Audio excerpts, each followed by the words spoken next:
Mbak Yeni, saya ingat sekali tahun 2009 tanggal 22 Desember saya datang ke kantor pusat PBNU di Salemba dan saya dapati Bapak tidur meringkuk di tikar dengan ada bekas infus di kanan dan beliau melakukan wawancara dengan saya. Kemudian malamnya beliau sakit ya. Itu sangat teringat sekali di batin saya. Sebenarnya saat itu Mbak Yeni juga melihat Bapak sudah ada tanda-tandakah bahwa memang itu sudah mendekati? Kalau tanda-tandanya sebetulnya banyak ya, cuma kan sebagai anak, sebagai keluarga kita tidak mau mengakui tanda-tanda itu sampai ketika beliau sudah pergi. Betul. Gitu ya. Kita in denial lah kira-kira gitu. Tapi tanda-tandanya banyak, Bapak mengisyaratkan akan pergi. Setahun sebelumnya atau bukan setahun lah, awal 2009 Bapak kan sedang sakit. Terus kemudian saya tanya waktu itu ngobrol apa, atau Bapak bilang begini, nggak apa-apa nak, nanti akhir tahun juga sudah selesai. Saya deg juga waktu itu, cuma saya mikir nggak mau mikir kayak gitu, jangan-jangan ini soal politik gitu, krisis selesai, konflik selesai gitu. Tapi ketika Bapak sudah pergi baru teringat semuanya lagi.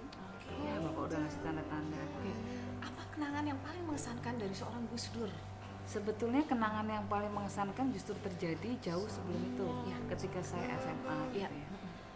Saya sama bapak saya itu kan dari kultur masyarakat Jawa, pesantren, di mana kaku dalam mengekspresikan kasih sayangnya gitu ya. Nah, saya ngeliat teman-teman saya kalau sama bapaknya gelendotan, sama bapakku nggak bisa nih, bapak kaku gitu ya. Apalagi biasanya antara laki-laki dan perempuan ada jarak gitu ya kalau dalam pesantren itu. Tapi saya ingin banget, terus saya kemudian berpikir, aduh bapak nggak bisa berubah nih, harus aku sendiri yang memulai. Suatu hari kita lagi duduk di sofa kayak gini nih Mbak, duduk di sofa, terus kemudian saya duduk sebelahnya bapak, terus saya giniin, bapak saya giniin, bapaknya langsung tegang badannya gitu kan, tegang, bingung. Beliau bilang apa? Diem. Saya juga bingung, aduh terus habis ini ngapain ya gitu. Jadi kita duduk berdua begini, diem aja 5 menit tegang gitu. Tapi terus saya bertahan, udah biarin gitu kan, dengan segala kebingungan itu. Lama-lama bapak jadi lemas, badannya rileks lagi, terus biasa. Nah sejak saat itu barrier di antara cair. Saya mau gelendotan, mau apa itu nggak masalah sama sekali. Seandainya saat itu tidak melakukan itu, mungkin sampai akhir hayatnya beliau adalah orang yang tetap betul. Saya nggak bisa gelendotan lah kira-kira gitu. Jadi mungkin kalau sama saya bapak lebih memahami bahwa anaknya ini agak-agak ngeyel gitu. Tapi cukup menakjubkan ketika salah satu putri dari seorang Gus Dur kemudian bercat rambut merah.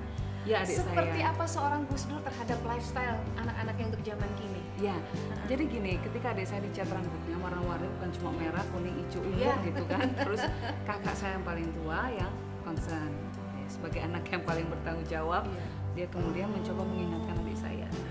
Apalagi waktu itu padahal itu nggak apa-apa juga kan? Waktu itu kita di istana kan, jadi disorot masyarakat sekali. Nah, terus nggak mempan kakak saya, akhirnya mereka berdua memutuskan ini sudah kita ke bapak itu sebagai inayah di bawah ya. Kakak saya menjelaskan, Pak begini begitu.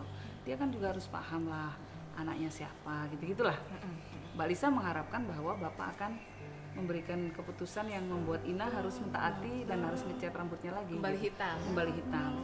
Walaupun catnya tidak permanen itu. Nah, bapak kemudian mengatakan kepada Ina, simple aja, kamu udah tahu belum konsekuensinya? Bahwa kamu akan dikritik ke masyarakat, bahwa kamu akan mungkin akan ada yang mencela dan sebagainya. Udah tahu Pak? Udah siap? Udah. Ya udah.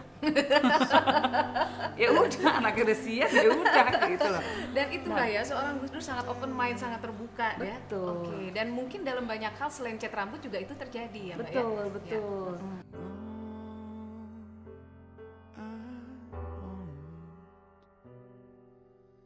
To be home.